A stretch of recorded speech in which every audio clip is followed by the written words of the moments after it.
Shalom, selamat malam Bapak Ibu sekalian. Jumpa lagi kita dalam Daily Reflection part 12.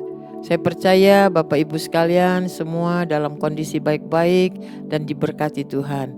Sebelum kita beristirahat, mari kita terlebih dahulu berdoa untuk mendengarkan firman Tuhan.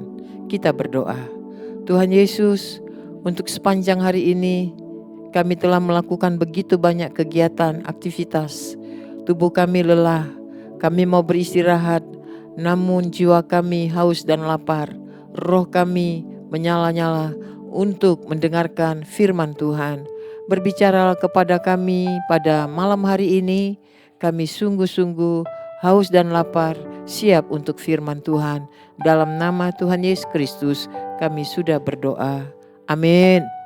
Tema renungan kita pada malam hari ini esensi ibadah yang terambil dari 1 Timotius pasal 4 ayat yang ke-8.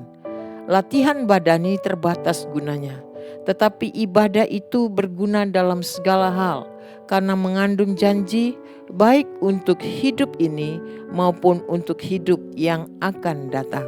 Saudara yang kasih dalam Tuhan Yesus Kristus, banyak orang Kristen pergi ibadah atau ke gereja, tetapi pulang dari gereja tidak membawa perubahan hidup, tidak membawa perubahan karakter, tidak membawa perubahan gaya hidup, tidak membawa perubahan perilaku. Ibaratnya datang ke gereja atau beribadah membawa wajah suram, pulang membawa wajah seram. Berarti tidak ada perubahan. Pulang ibadah berkelahi, pulang ibadah melakukan kekerasan, pulang ibadah gosipin orang, dan seterusnya. Mengapa hal ini bisa terjadi? Karena kita kehilangan esensi ibadah. Apa itu esensi ibadah? Esensi ibadah adalah perjumpaan dengan Tuhan secara pribadi dan mengalami hadirat Tuhan saat kita beribadah. Jadi ibadah itu tidak diukur dengan banyaknya orang berkumpul atau gedungnya bagus, full AC, full musik, atau tergantung suasana ibadahnya tenang-tenang saja, khotbahnya singkat, lucu-lucu dan lain sebagainya. Apa ciri orang yang beribadah tidak mengalami esensi atau kuasa ibadah? Yang pertama, beribadah tetapi merasakan ibadah itu membosankan. Yang kedua, beribadah tapi hanya melakukan kewajiban agamawi secara ritual.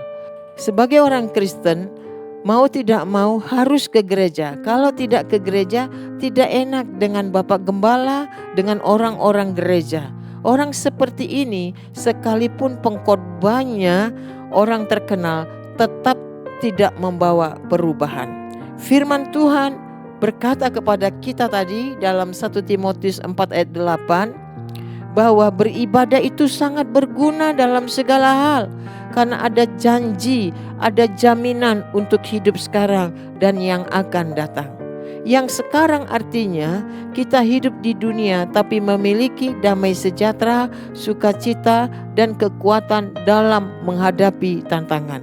Yang akan datang artinya setelah kematian kita mengalami kebahagiaan, kemuliaan bersama Tuhan Yesus Kristus. Karena itu Tuhan rindu saat kita beribadah. Sudahkah kita mengalami kuasa ibadah? Sudahkah saat kita beribadah mengalami perjumpaan dengan Tuhan?